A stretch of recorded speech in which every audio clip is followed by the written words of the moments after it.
this year, I won my first pro show, and I'm going to the biggest bodybuilding show in the world in 12 weeks. I'm here with athlete number 11, Antonio Smothers from Sacramento, California. I've never forgotten that moment of having to deal with getting judged, ridiculed. And when it came to bodybuilding, you know, those moments help build the person that you see today. When you get off of the stage, who are you? What's your purpose? Are you serving people or are you taking? My father got convicted of a cold case murder of a chick he dated in 1984. No smoking gun weapon, no nothing. Was there any part of you that thought maybe he did it? What is the biggest blessing in disguise from the situation with your dad? What do you think this is for? People don't have a great relationship with themselves. You know, how people get so agitated and insecure and all these things because we're comparing, right? I know I've met people all the time, I don't know what I have. What do you mean? You're not willing to really look at yourself then. You're not willing to really take yourself for all you're worth. There's so many people on this planet, man, that have no idea how special they truly are. Have no idea how much impact they can really give people. How do you think people can start to examine themselves? Like that process of finding what you're good at naturally?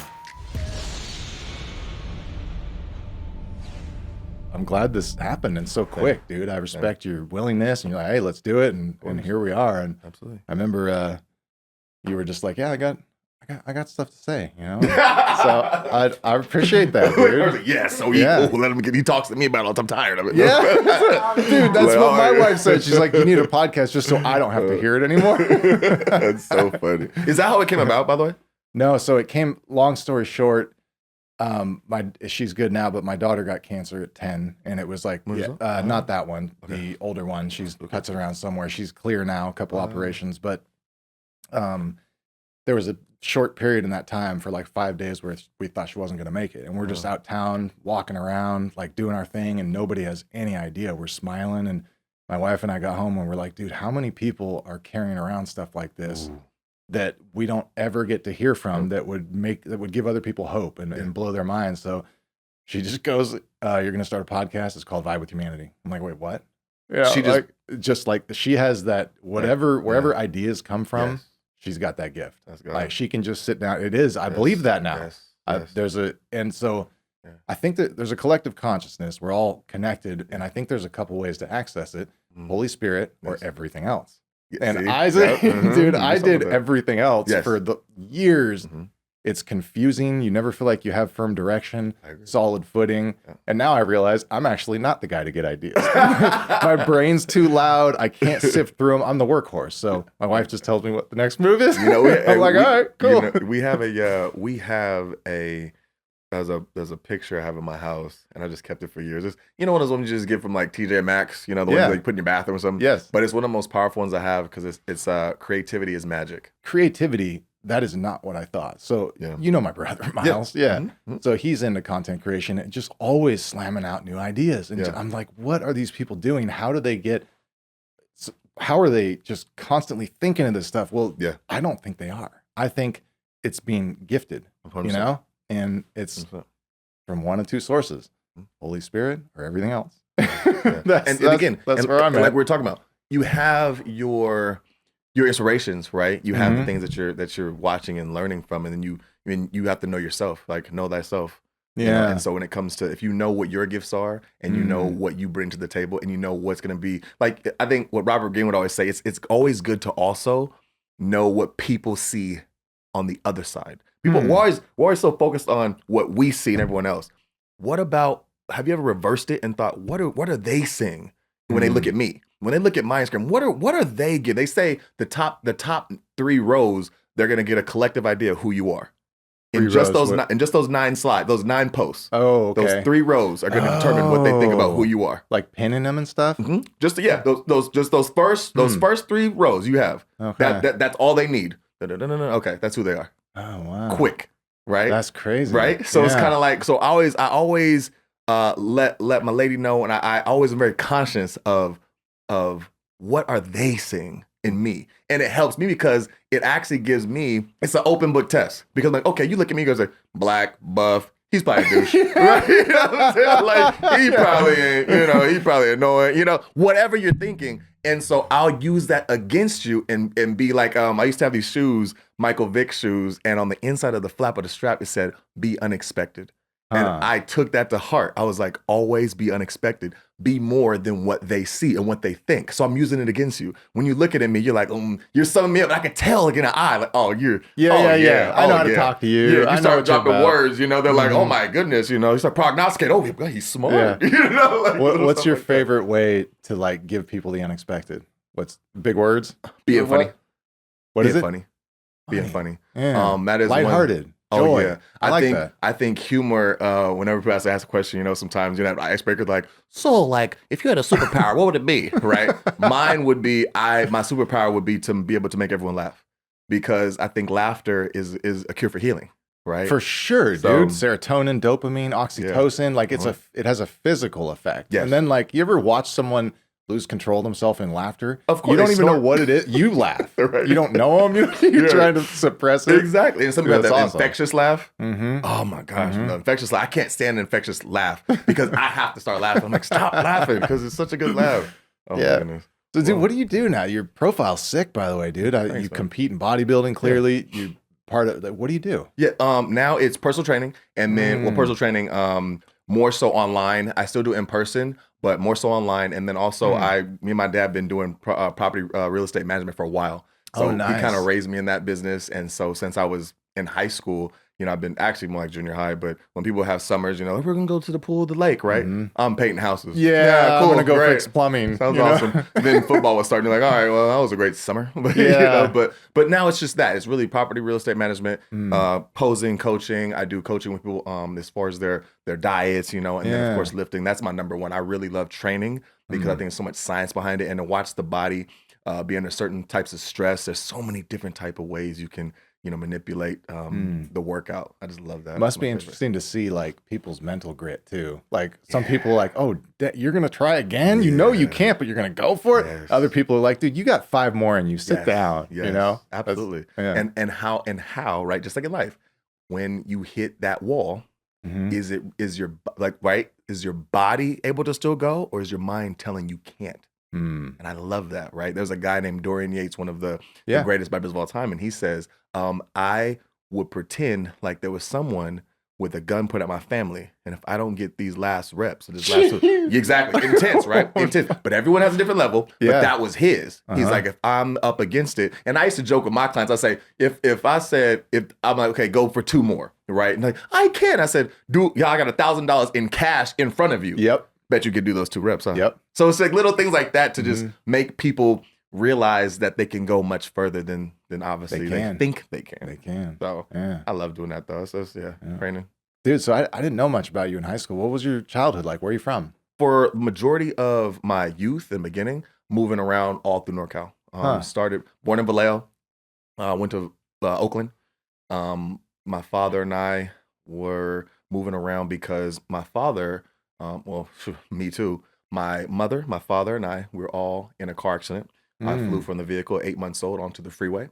And my mother jumped out of the vehicle, and she has a permanent bruise on her left side of her cheek because of it. And then my father was in the Corvette. It was, Corvette 80s, we didn't have, we didn't think about putting a kid in a seatbelt, whatever. It's too, whatever. So with that being said, my father spun in the vehicle twice. And on the second spin or second flip. Oh, flipped? Yeah, flipped twice. On the second flip, the drunk driver hit us from behind. On that second flip, he snapped his spinal cord. And when he snapped his spinal cord, that changed the trajectory of all of our lives. My mother, father, and I, they've known each other since they were 8 years old. They were next door neighbors. And so they've known each other for years. He's paralyzed, right? Yeah, I've been paralyzed my whole life as far as memory serves, so. And my mother, like I said, they grew up in Oakland, East Oakland, and they unfortunately divorced. And my mother, that was kind of the beginning of, we talk about what shapes you, right? And your conditioning and your programming when you're young. That is the beginning of where trauma began for me around that time period, I would say. How old were you? Oh, man, 3, 4. Okay. From the time my dad would let me know early, hey, Antonio, your mother's this way. He would kind of warn me. And then my dad had a lot of pain because of the accident. My mother left my father, and she left him because of the fact he now is paralyzed. Oh, wow. And you left. She had two children by 2 other individuals, which is fine. My dad took that on, later in life. And my dad was in love with my mother forever. And he took that on and he wanted to have children with her. And here I come. Awesome. My dad's first child, 26 years old. And then he takes on the responsibility of 2 other men's children, at a certain point in time. And then we get in a car accident and now you leave my father. Not only do you leave my father, you try to enter my dad's bank accounts. Not only do you do that, you also sleep with another man my dad can hear upstairs who's paralyzed as he's downstairs listening. Right? So this is the life I had to live. And you left obviously your son. Now that would create just rage, man. Right. So my father growing up throughout elementary, throughout preschool, all those years, I was painted a picture of a very evil woman, a very self-centered woman that was really all about I. And it took a while to really understand that that's one person's perspective and certain, experience with that person. But it always ended up being a very hurtful and even more traumatic thing when she'd come in and out of my life younger, right? Because then she'd do things to prove them right. Right. Like for instance, I'll never forget this. My father's in a wheelchair. Everything he does takes time. Yeah. Right. So when my mother says, "Hey, it's Christmas, I have a gift for you at the house, come pick it up. I'm not going to be there." We live in Vacaville at the time, which is about maybe 30 minutes away from where she lived in Fairfield. Get in the car. We got to go over there. As we approach the house, it's all dark. No worries. You said there's a present underneath the whatever. We go. I get out the car, go to her doorstep. There's money supposed to be underneath the mat. Open up the mat. There's no money there. Okay. I go back to my dad with that teary-eyed look, right? And he just can't stand it. He's, because he's the one that's been with me. I'm the one that's been with him. And I help my father basically, we all have there's a reason for everything. Everything happens for a reason. My father's reason for living was me. Because my mother used to always say, "Oh, I let your father have custody of you." No, my dad fought for that because he knew you were a shitty ass parent. He knew that. So my father said, no matter come hella high water, wheelchair or not, my kid, he's going to be with me. And so my father always made sure. We used to live in San Lorenzo, California. I used to be on my dad's wheelchair, right? We used to go a few miles all the way to the grocery store out there. We used to go to Bayfair Mall out there in San Lorenzo, come back. We used to feed the ducks. We fed the ducks so many times at the park. We actually were putting the paper for it. Yeah, we actually were putting the paper and they found out our story. He's just spending time just build. I love that, man. Yeah. But that's my example. So as much as there was trauma there, there's so much there later that I look back and go, no, that's why I'm this kind of person. That's why I treat things this way. That's why I have so much gratitude. My dad taught me from jump, God and gratitude. Really? Whenever I felt too high about something, he always let me know, hey, this can all end. Look at just look here in the situation. It can all, you got to be grateful for every moment. From the time my dad wakes up, it's difficult. Just to get up to go to the bathroom you don't just get up to go to the bathroom. Imagine, you got to roll over, hop into the chair. It's all and he maintains an attitude of gratitude. Absolutely. That's crazy. Absolutely. And we all have our moments, but yes, for the most part, my father is grateful for everything. Everything. Wow. I remember that about him. I would, he'd come to the practices and stuff when he played ball, and he's just kicking in with the dudes and good attitude, positive, smiling, cheering the kids on. And I'm like, man, absolutely. It had an impact on me. Yeah. I remember just thinking, why isn't he letting that bother him? Like clearly he's not. It takes him longer to do things, and he doesn't care. He's still here. You gotta leave earlier. He'll be late, like he does. What's your relationship with your mom like now? Do you have one? Man, complicated. And I bet when I turned 18, I tried to let it all go. Okay, I'm gonna let all these things go. I'm going to try to be a better son, or that son that tries to mend the relationship. And she just kept proving time after time my dad right. Really? In little ways. And, unfortunately, my dad would always get irritated when I go there. But, he told me, he said, hey, you're going to learn with your mother. You'll learn.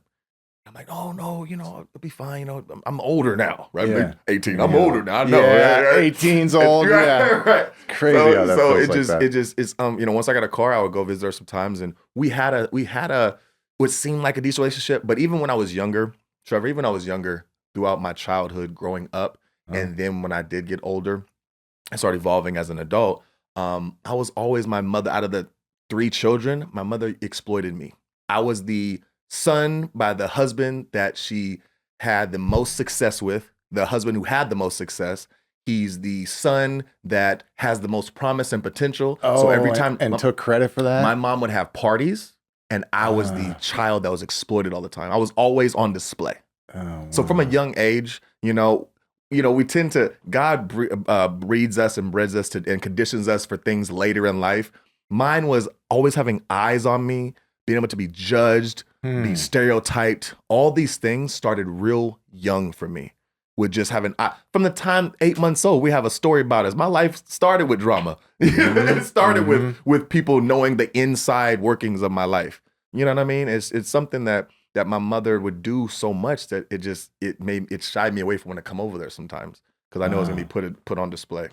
So you were thrown from a car at 8 months. Like, do you have injuries? None. Miracle, blessed, baby. Wow. Not one.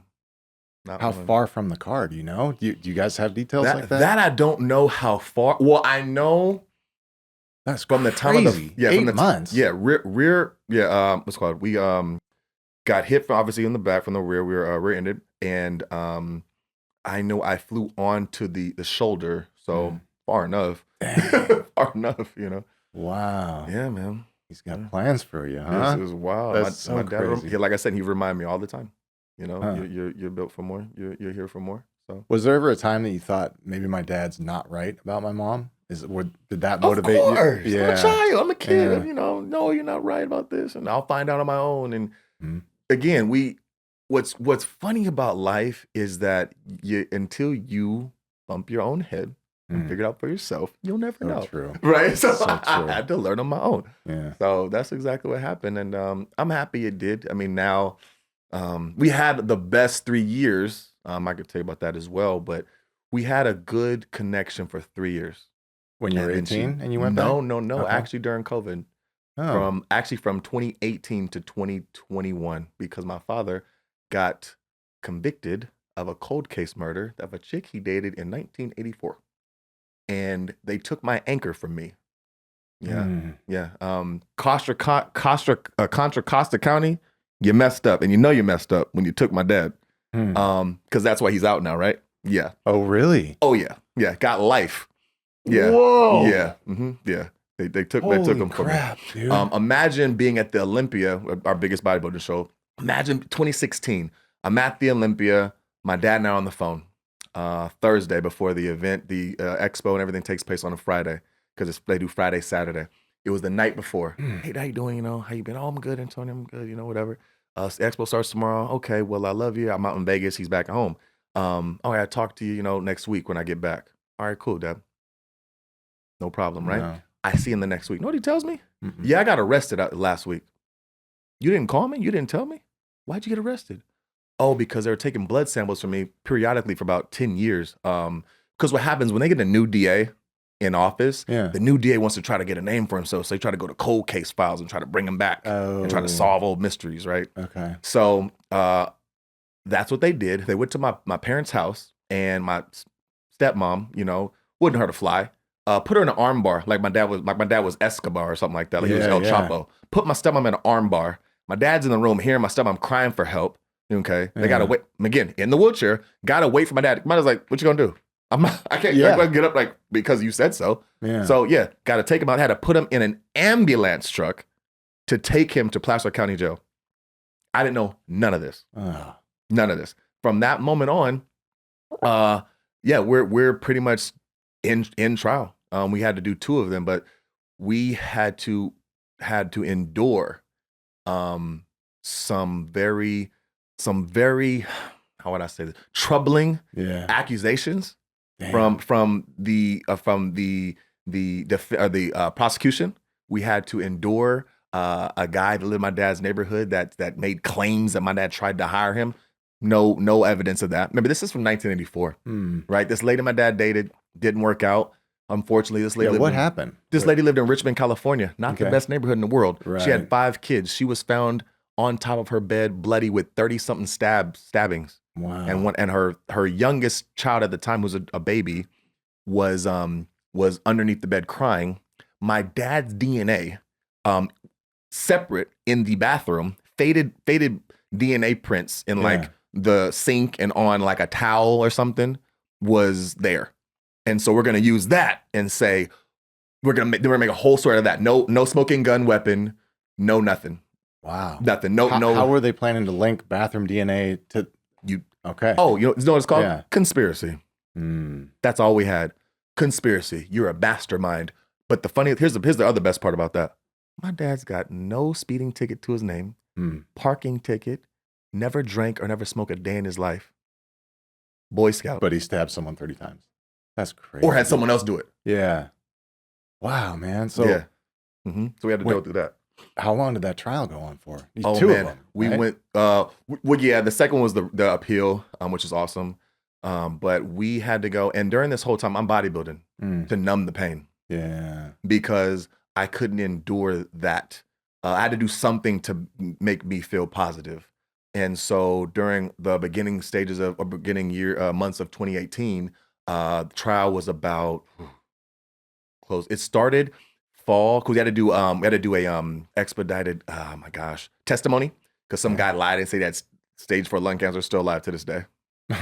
Right, but he's gonna die any minute. So, but they're trying to get the defense off kilter, right? So that started fall of 2017, and then 2018 the real trial started, and that lasted about a good 4 weeks, 4 to 5 weeks, long enough. Yeah. And like I'm in prep, I'm driving from Sacramento to Martinez, California during the pre-trial. I'm there during pretty much as many hearings as I could. I actually ended up not necessarily getting fired, but I decided to choose my father and my relationship with him. Like he chose you. More than when I worked at Lifetime Fitness. And they were cool with it though. Because I told them like, I'm not going to be able to make this. I'm not, like, I know I'm supposed to work this many days. That's the commitment. I get it. But I can only be here when I can be here. Like I had no, and because we had no definite, like, I'm going to miss this day and this day. Trials or whenever, or during this time, the hearings whenever. So whenever I get the news during pre-trial, that's when I'm going to go. Simple as that. I'm supporting every day, as many days as I can. This is secondary. You know, I'll suffer financially for the support of my father. I don't give a damn. That'll come later because he supported me. So why the hell would I want to support him, right?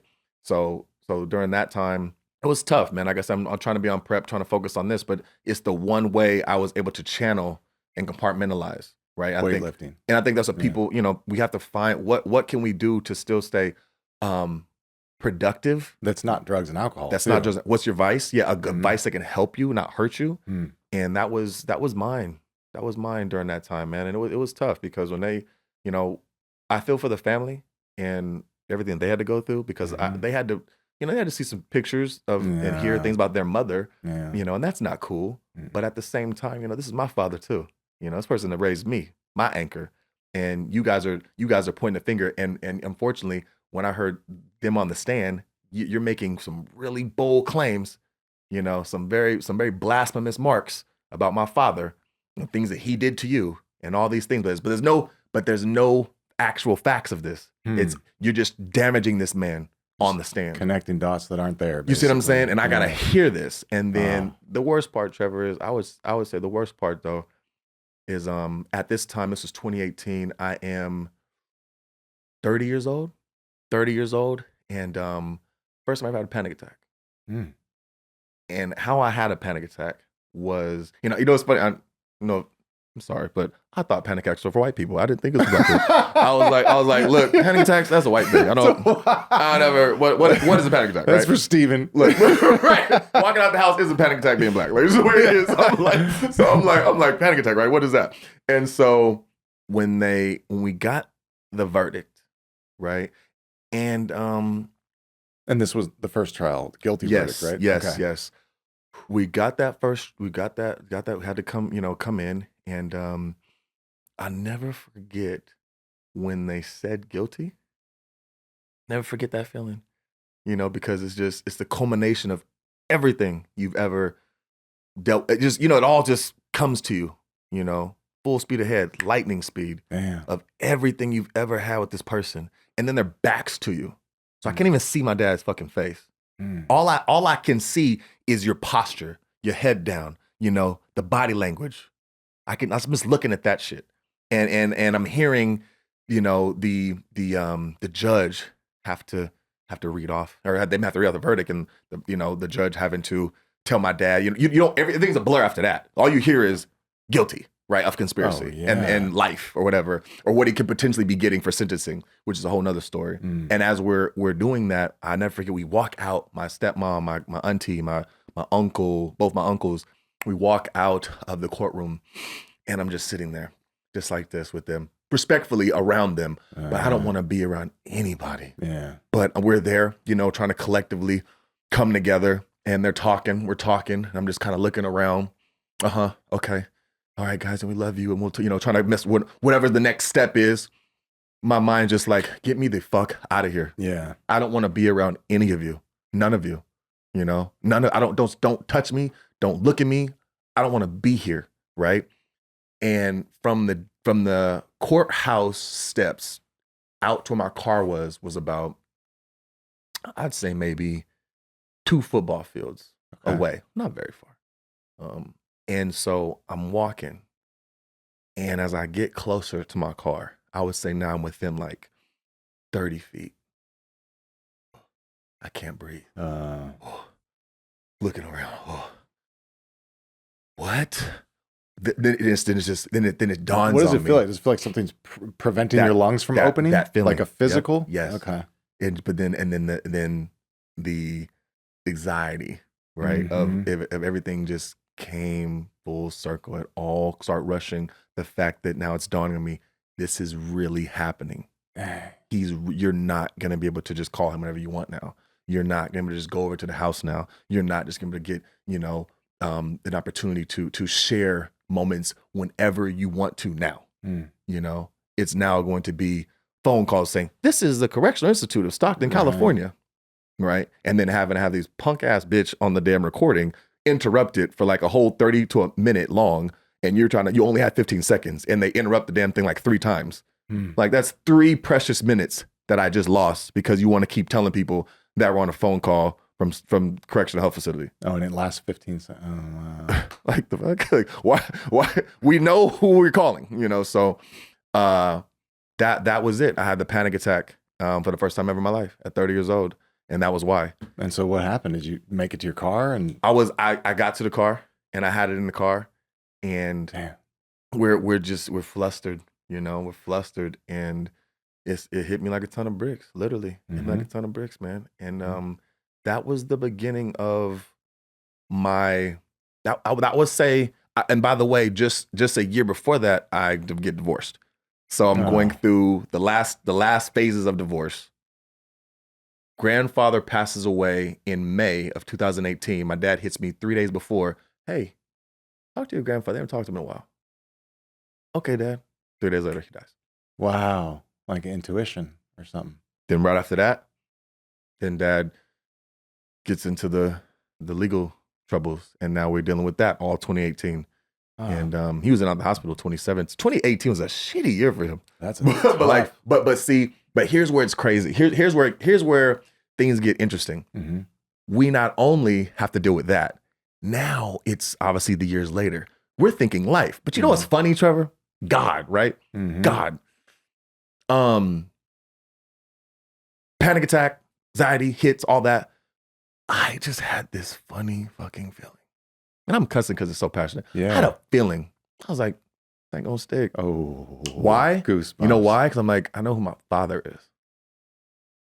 Oh, I was like, get me. Yeah. So okay, when you first heard, was there any part of you that thought maybe he did it, or did you just know he did it? You know what's funny when you said that? I actually asked him, I was like, just straight up, hey, Dad, I'm not gonna see you any differently because you raised me and I got everything from you.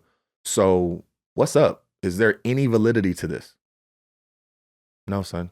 There's no validity to this.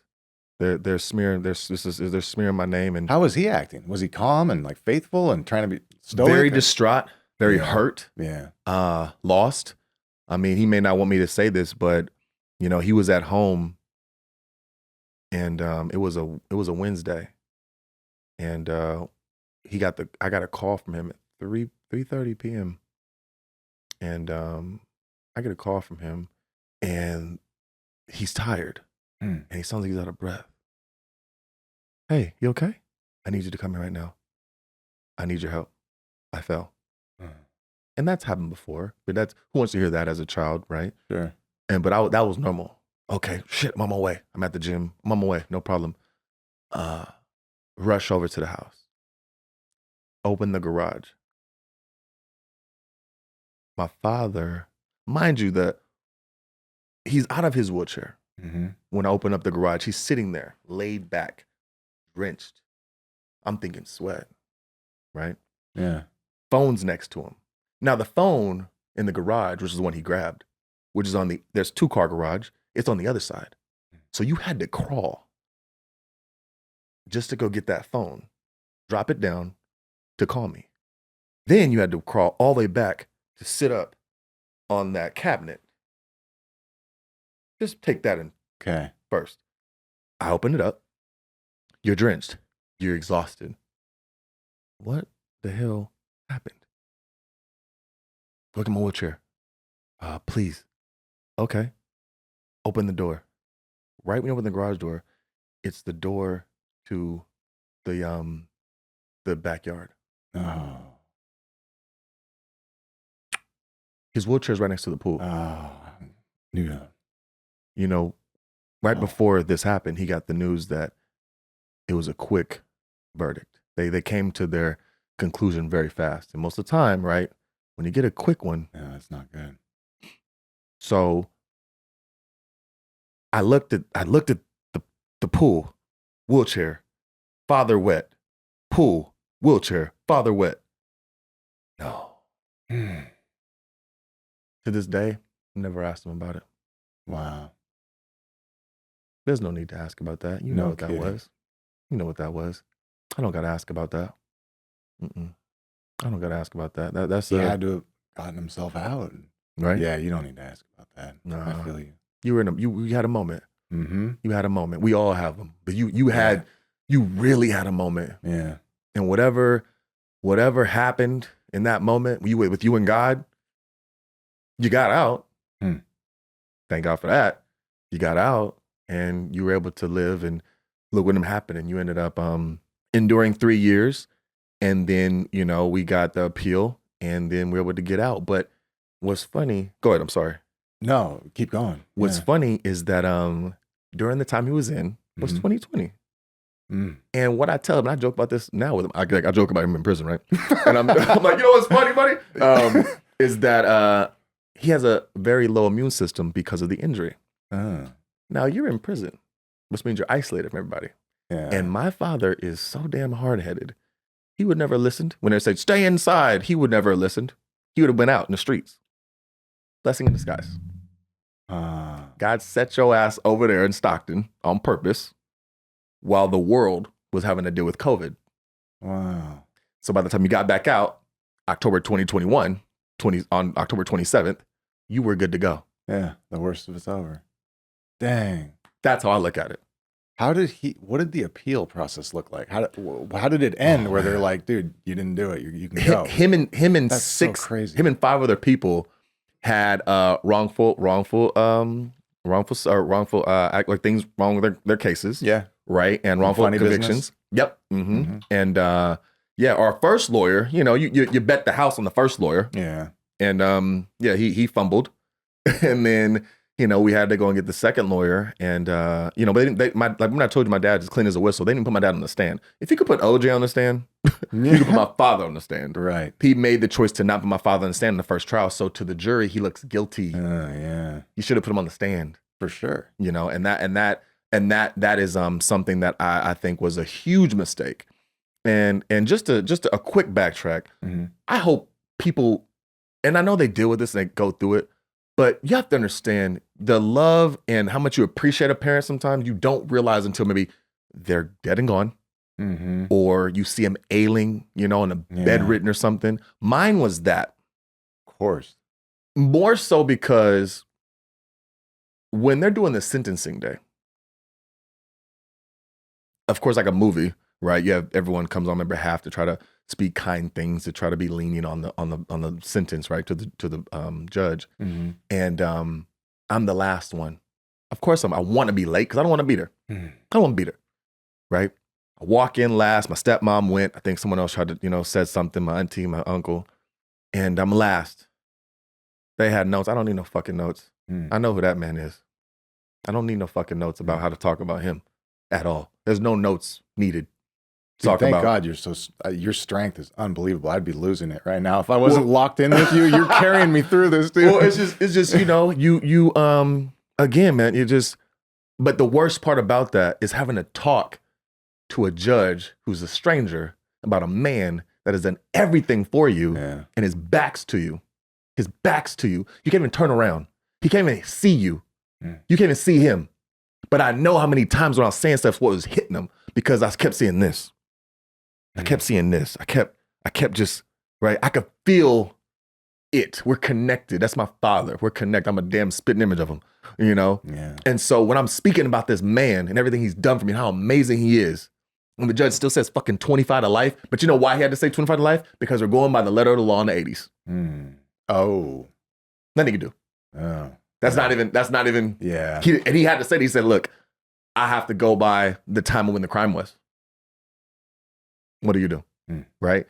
But those 3 years for me while he was gone was a maturation period. Learned a lot of mistakes. Mistakes in your personal life, you mean? Oh my gosh, yes, because my anchor's gone. Right? Yeah. Pissed away a shit ton of money. Right? Yeah. Trying to fill that void. Yes. Whole going to remember. I don't want to be with my family. Like I told you right before I got the panic attack. I didn't. And news calling me, newspapers calling me, other media outlets calling me, our names in a paper, dad getting bashed, guy in wheelchair, quadriplegic, murderer, all kind of stuff getting thrown out there, right? People their family trying to sue us for assets, all kind of different things going on. In the meantime, we got to stay strong. But a couple of things I did wrong, which you learn, you go to the ones that are going through it with you, because unfortunately, I was leaning towards people that had no idea what to do. They who also were dealing with their own emotional traumas and problems. And I can't put that on them because it was too much. It's too much to ask, right? Yeah. To try to tell you, hey, I'm hurting to the point. I didn't know I was mild depressed. I had to go to therapy because I didn't know depression. Yeah. What?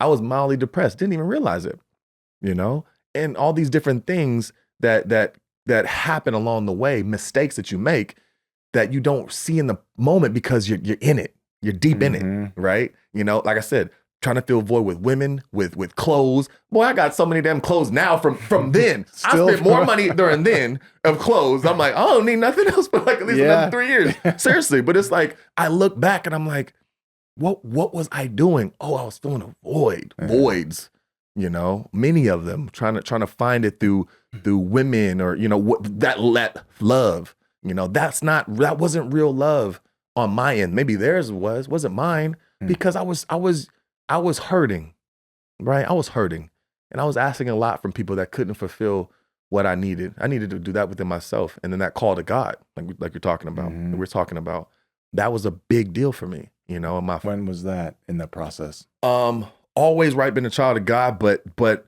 that was, I would say, right before, and I didn't see my father all those years to the very end.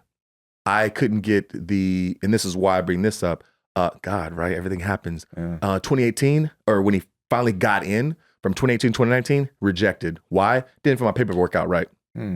Oh, okay, rejected. Tried again from 19 to 20, got rejected again. Same kind of, something else with they're very specific. Wrong, and I put the wrong something, like each one was different, and you have to wait a whole another amount of months until they reply back. It's all through mail at this point, right? So all I have is the phone calls.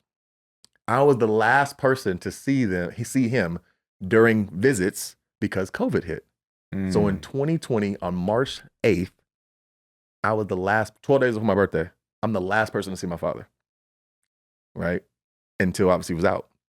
And that's a blessing in disguise, again, because when I needed it the most, he granted me that wish to see him, and for him too. If we'd never got one more chance for that next year to never see each other ever, the whole time you were there, wow, that got you through. It got me through. Yeah. When I saw him.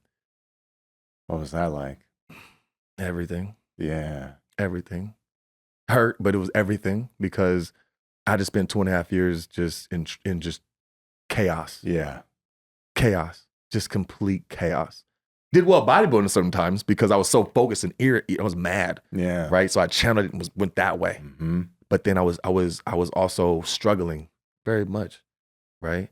And so with him, and I wasn't talking to God like I should have. I was also avoiding family because one thing, we don't like, and I see see celebrities go through it sometimes, but people don't realize how much that is. When people know you're hurting, that is so annoying. When people know, they say, oh, that look on their face. Yeah. Oh, they know. You see me in the grocery store, hey, you gonna grab these bananas? Oh, you can have them. I know you're hurting. Right? Like they just know you're hurt to the point of like, you don't want to be in public. Yeah. You don't want to stop. You guys, then people it isolates you too. You yes. don't want to call people. You don't want to have they don't know how to sympathize. Yes. And then they don't call you because it's Yeah. really weird. It shakes out who your people are. Yeah. And the ones that think they know. Yeah. I had more people, dude. Oh. Yeah. So, I know your story. I heard about what happened and, and then they try to tell you about you and what you're going through. There was times where I would date a person, no names. I would date a person, right?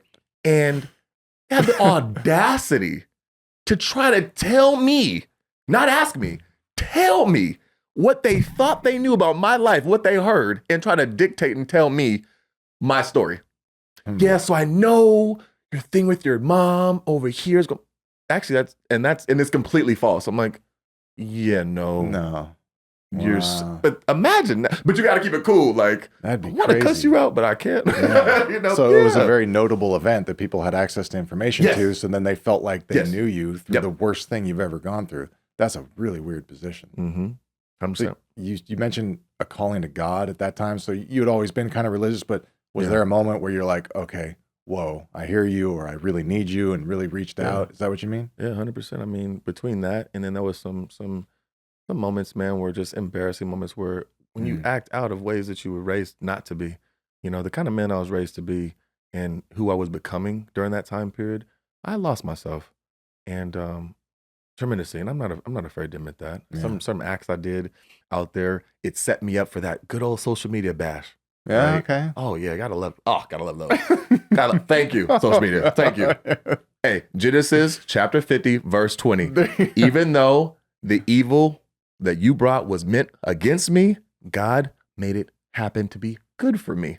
Right? So thanks for that. Again, Genesis chapter 15, verse 20. You got it. So that is the truth. You take this evil, this pain, right? That they try to put in your story and try to dictate and tell people this is what he is. This is what we're gonna label him that way. Then you talk to God. You're not alone.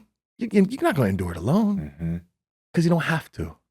And that's what I had to do. I had to go reach in and have that deep talk, that deep, naked, vulnerable conversation, and and remember, God don't want you when you're perfect. He wants you when you're down, when you're going through stuff, when there's no other way to go, And for me, the clock struck 0 a few times. Damn, yeah. And I had to figure out a way to channel all of that negativity, all that trauma, all that pain, and to rise above, right? And my dad used to give me notes, and he would send me stuff. I never forget one he sent me on his birthday, which is the same day I actually started bodybuilding. Everything I do is for him, by the way. But Mark chapter 9, verse 23, everything is possible for he who believes. And he would send me scriptures, and a lot of different articles and stuff while he was in. And that one, I have all his letters, and Anita will tell you, I have all of his birthday cards on my refrigerator still from just that time, because it's just important. It's very important because it's a reminder. So you got to have the experience of losing your dad and seeing everything that you missed, like appreciating your dad in a way like you don't know what you have until it's gone. Oh my goodness. And now you still have a whole lifetime with your dad left. What's your relationship like today? Solid as hell, man. I bet, gold, dude. Brother. I mean, even more so. And that's why I say, you wanna make sure that in this life you take everything that's happening to you and try to appreciate it as much as possible. Because We only have one, as cliche as that is. We only have one of these, right? But if you can think about what you're intending your life to be, what are you doing, right? Earl Nightingale said it best, right? It's 8 words. We become what we think about most often. So if you're, again, I saw you do this on another podcast with someone, but if you're thinking those bad, you said with AT, those negative thoughts will play out in a very negative way. Yeah. But what helped me with being able to connect back with Jesus Christ, and able to just give it all back to God, right? What helped with that too was learning about Marissa Peer. And Marissa Peer is a very, very famous hypnotherapist. And what she's really good at is this book and this phrase she came with called I am enough. I am enough, period. And I got that in 2020. And what she really tries to bang home is self-talk. Huh. Self-talk. Like what? Like what does that mean? So, simple. So like positive self-talk. Yeah, Okay. but as well, but watch your self-talk. Easy example she talks about. Easy one. We'll be in the on traffic in the freeway. Oh, this traffic's killing me. What just heard that? What's killing you? Traffic. What's your brain gonna do every time you get in traffic? Yeah. And what's really killing you? Is it the traffic or is it your brain? Little things, but and she always said, and I love this phrase, this quote she says, the best and most loving relationship you're ever gonna have in your life is one with yourself. Right? But people don't have a great relationship with themselves. You know, people will talk so bad about themselves, but never to a friend, the way they talk about themselves. You know, how people get so agitated and insecure and all these things because we're comparing, right? Yeah. But social media doesn't help that. Fall in love with you though. But again, like Robert Greene would say, like what makes you? What's passionate about you? What is it that you bring to the table? You know, and then fall in love with that. Like me, I know I got a big nose. You gotta tell me twice. but I know how to fall in love with that. You know what I'm saying? But there's so many other. What are your gifts? What are the things that you love? I know I've met people all the time. I don't know what I have. What do you mean? You're not willing to really look at yourself then. You're not willing to really take yourself for all you're worth. And that's sad. Doesn't mean there's so many people on this planet, man, that have no idea how special they truly are. Have no idea how much impact they can really give people and be to people. They have no idea. And it's so sad. I've seen it, man. How do you think people can start to examine themselves? Like that process of finding what you're good at naturally. Be honest with you. Be honest. Be vulnerable and honest with you. And be willing to make the mistakes, man. It's okay. It's okay. Yeah. Because no one's perfect. Yeah. No one's perfect. I'm not perfect. Like I told you, my last social media blast that I got from people for making mistakes, they end up going out in the world.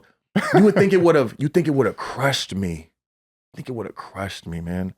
You know? But again, John chapter 13, verse 7, you know, you will not know what I'm doing right now, but later you will soon find out.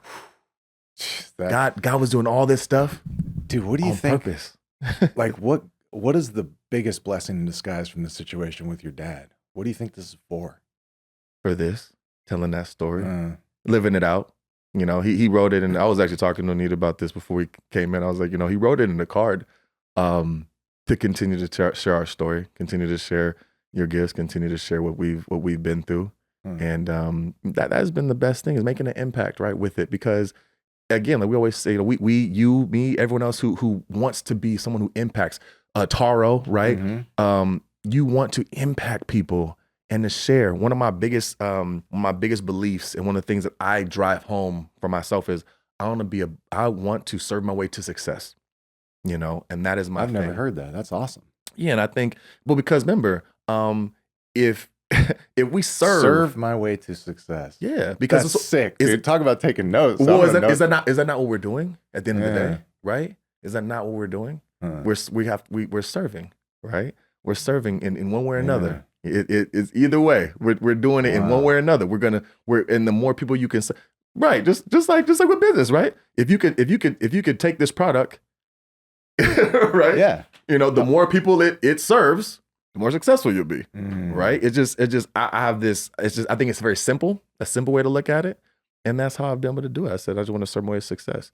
You know, no matter what I'm doing, I want to serve my way to success. in any way, shape, or form. Dude, what a crazy testimony to working out too. Like going through it, your grandpa died, divorce. We didn't even talk about bodybuilding. Let's talk about it. But you were able to channel all that through working out. Yes. Yes.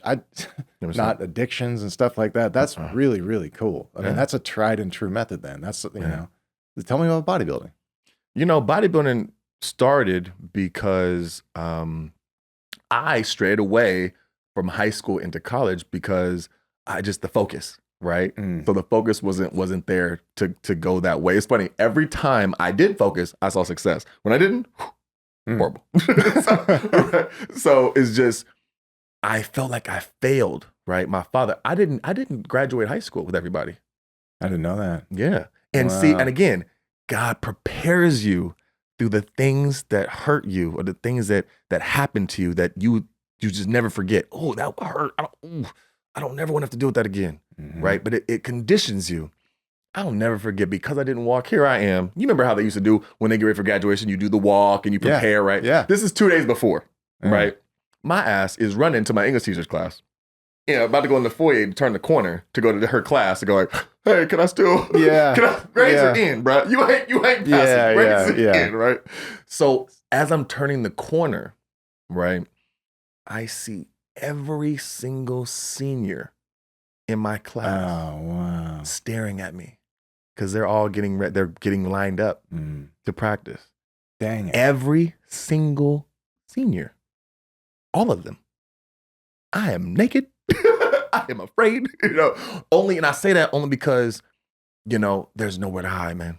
And no matter who and that's what life does. You look at one person, man, I remember we used to do this together. All these memories of these people, but the look on their face wasn't that. The look on their face was failure. Damn. It's like, wow, look at them. Shit. Why are you there? Why are you not here? Just the look of just pure disappointment. Right. And that took that. And I never forgot that. I've never forgotten that moment of having to deal with getting judged, ridiculed, labeled, whatever you want to call it.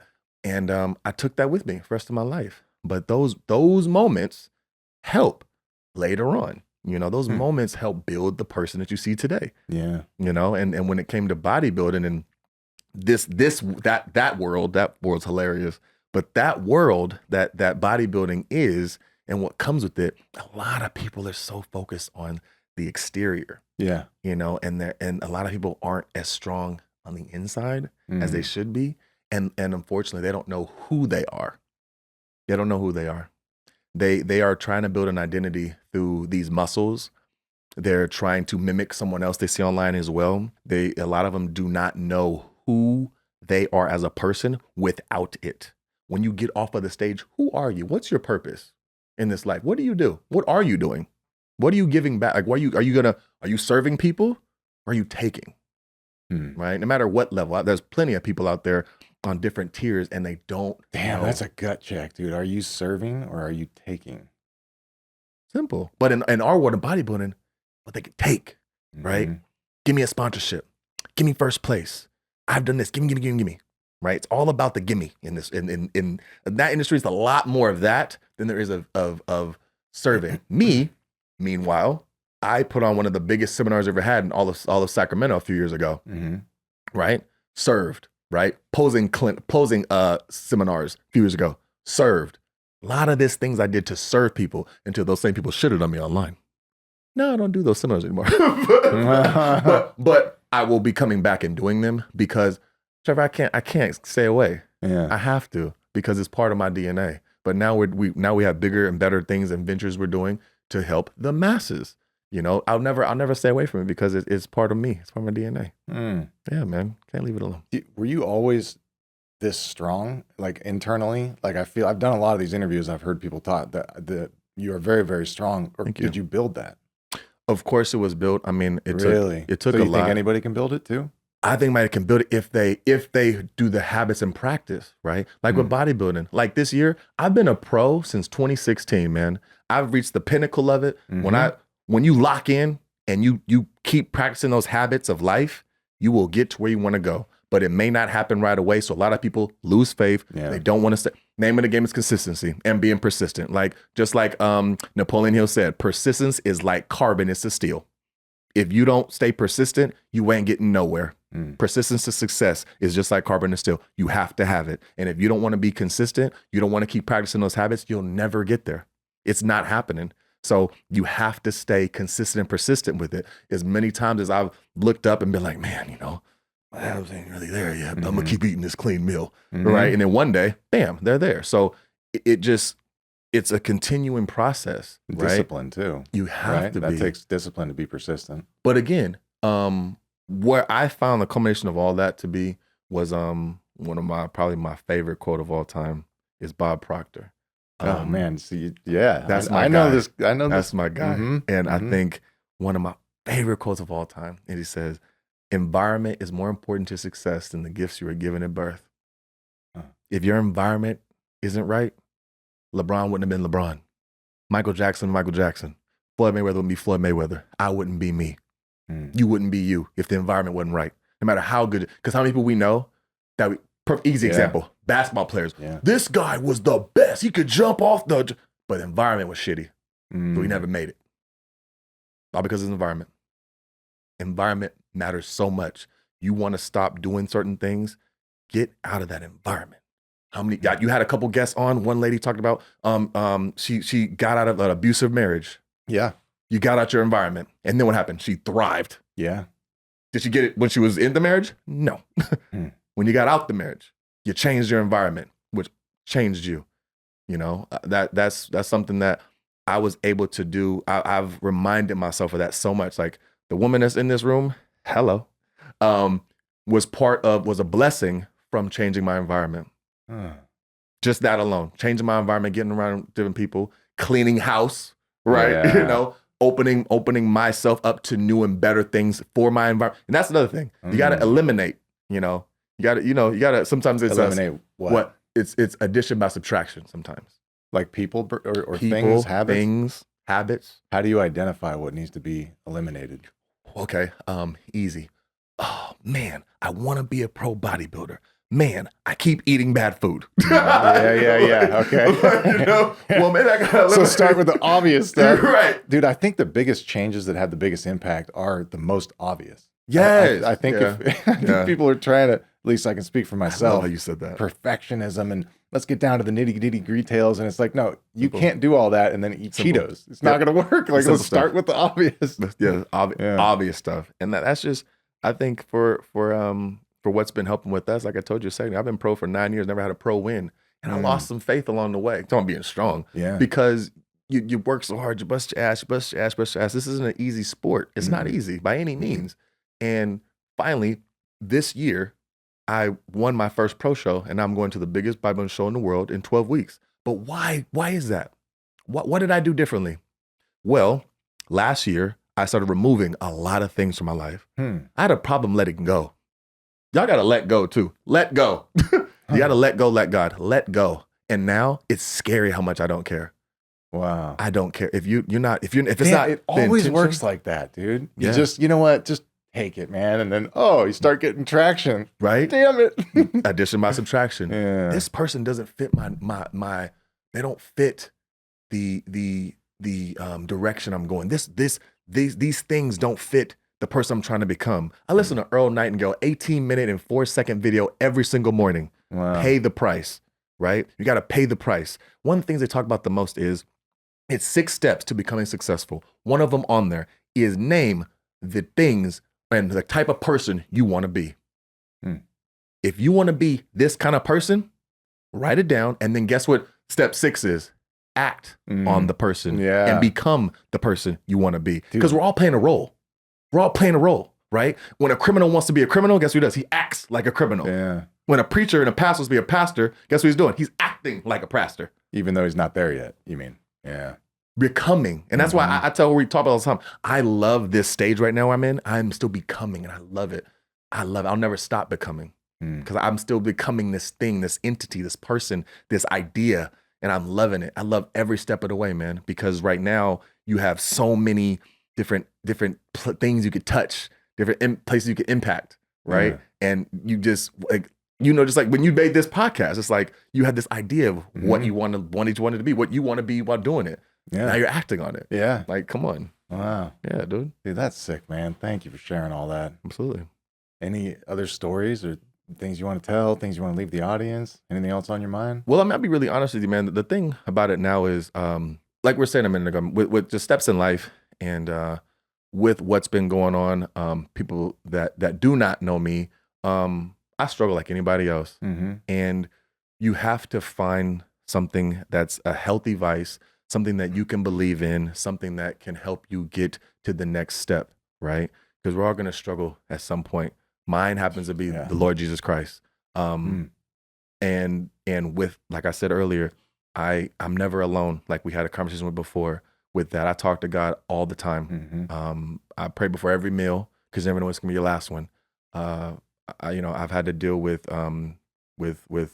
different things that challenge me, right? All mental. A lot of it's mental, right? And the old conditioning, and we got to reprogram ourselves.